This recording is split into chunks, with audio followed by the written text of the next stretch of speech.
Parev, meu nome é Marcelo e esse é o Estação Armênia Explica, e hoje a gente vai falar do filho da diáspora que retornou para defender a pátria-mãe, Monte Melkonian. A gente já falou aqui da história do Azalai e a gente já falou da guerra de Nagorno-Karabakh. Nessas duas ocasiões eu fiz a promessa de voltar para falar de um nome importante nos dois eventos. Monte Charles Melkonian nasceu no dia 25 de novembro de 1957 na Califórnia, Estados Unidos. Filho de uma família de sobreviventes do genocídio armênio que se refugiaram no país. No começo dos anos 70, seus pais viajaram com ele pela Europa e esse roteiro incluiu uma visita no leste da Turquia, entenda-se Armênia Ocidental, passando por cidades armênias vítimas do genocídio, em especial Marsvan, cidade de seus antepassados. Essa experiência na adolescência foi marcante para Monte. Nos anos seguintes ele fez um intercâmbio para o Japão, onde não só ele se aperfeiçoou no karatê, como aproveitou para visitar outros países do sudeste asiático, incluindo o Vietnã, que nessa época chegava ao desfecho de seu confronto com os Estados Unidos. Depois de voltar para a Califórnia, Monte concluiu o ensino médio e começou a estudar História e Arqueologia da Ásia na Universidade de Berkeley, em São Francisco. Lá ele fundou uma organização de estudantes armênios e organizou uma exposição na universidade que falava do genocídio de 1915.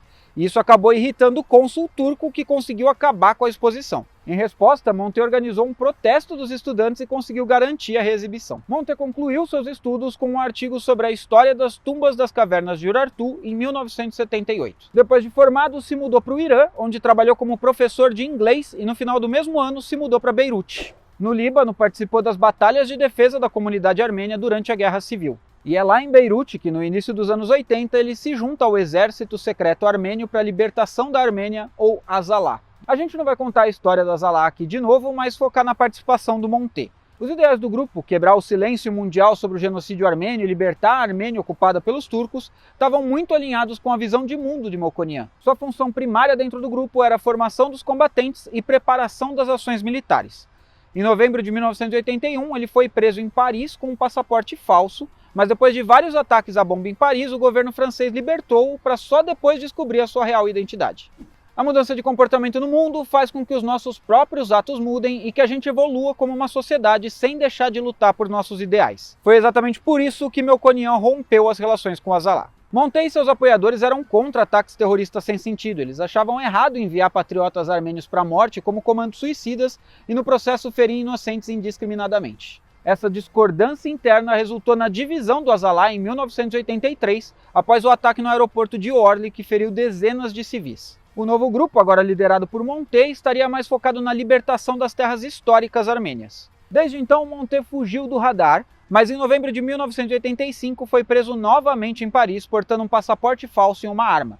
Ele foi condenado a 6 anos de prisão, mas foi solto após cumprir 4 anos. Foi então que decidiu ir morar na Armênia, onde se casou em 1991 com Seda Melkonian, que já era sua namorada há alguns anos. Durante os primeiros meses no país, trabalhou na Academia Armênia de Ciências, onde preparou uma monografia sobre a pesquisa arqueológica de tumbas em cavernas urartianas, que foi publicada póstumamente em 1995. Essa era a época das crescentes tensões em Artsakh, que culminariam na guerra de Nagorno-Karabakh. E de novo, a gente não vai falar de toda a guerra, porque já existe um explica só para isso. Foi em Nagorno-Karabakh que Monte conseguiu exercer toda a sua determinação em libertar as terras armênias. Em pouco tempo ele conseguiu provar o seu talento militar e organizacional. Em 1991 viajou para Shahrumian, onde participou da recuperação de 3 vilas. Nesse período ele ganhou seu apelido militar, Avô, e é assim que ele passa a ser conhecido por seus companheiros de batalha.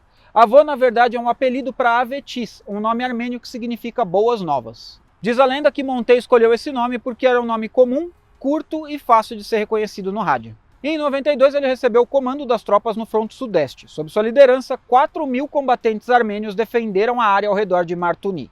As unidades de Monte tiveram tanto sucesso na defesa da região que foram utilizadas em outras partes do país. Em abril de 1993, ele fez parte do comando militar que planejou e executou a captura de Kalbadjar ou Karvachar. Monte garantiu que o menor número possível de civis corresse perigo pelos combates e, após a rendição dos soldados azerbaijanos, garantia sua retirada segura. Foi no dia 12 de junho de 1993, durante a Batalha de Ardan, que Monte foi morto na vila abandonada de Merzili.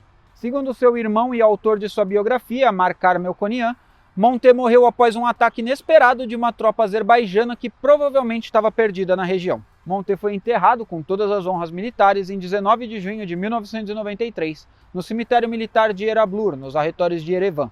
Centenas de milhares de armênios acompanharam seu funeral. Aos 36 anos, Monté Melkonian se tornou um mártir e está firmemente ancorado na história do povo armênio. Diversas homenagens são feitas em seu nome até os dias de hoje. Em 1993, a Academia Militar Monté Melkonian foi fundada em Erevan. A cidade de Martunim, em Artsakh, foi renomeada para Monté Apert, que literalmente significa Fortaleza Monté. Ele recebeu 3 prêmios póstumos, incluindo Herói Nacional da Armênia e Herói de Artsakh. No campo das artes, muitos filmes, documentários e livros foram criados baseados na vida de Monté. Seu irmão Markar publicou um livro biográfico e o livro O Direito de Lutar reuniu os escritos do próprio Monté. Além de muitas homenagens em nomes de ruas e de prédios, a memória do avô ainda é muito viva na Armênia de hoje. Em sua visão política, Melkonian é normalmente definido como um nacionalista armênio e um socialista revolucionário. Ele também era comprometido com a emancipação das mulheres, considerando o trabalho delas tão importante quanto dos combatentes da linha de frente. A frase mais memorável de Monté sobre o conflito diz: "Se perdemos Harabach, viramos a página final na história de nosso povo." Nesse vídeo a gente citou muitos outros episódios que a gente já publicou nessa temporada do Explica, como o do Azalá e o de Artsakh. A gente vai deixar esses vídeos linkados aqui na descrição e você pode aproveitar para acompanhar a gente em todas as nossas redes sociais, tanto para ver os vídeos antigos que já foram publicados do Explica, quanto para acompanhar sempre que for lançado um novo. Aproveita para deixar um comentário também, se você ficou com alguma dúvida sobre o Explica da semana, ou se você tem alguma sugestão para outros Explicas. Shinor Hagalution para você que ficou até aqui, e Tse Desution.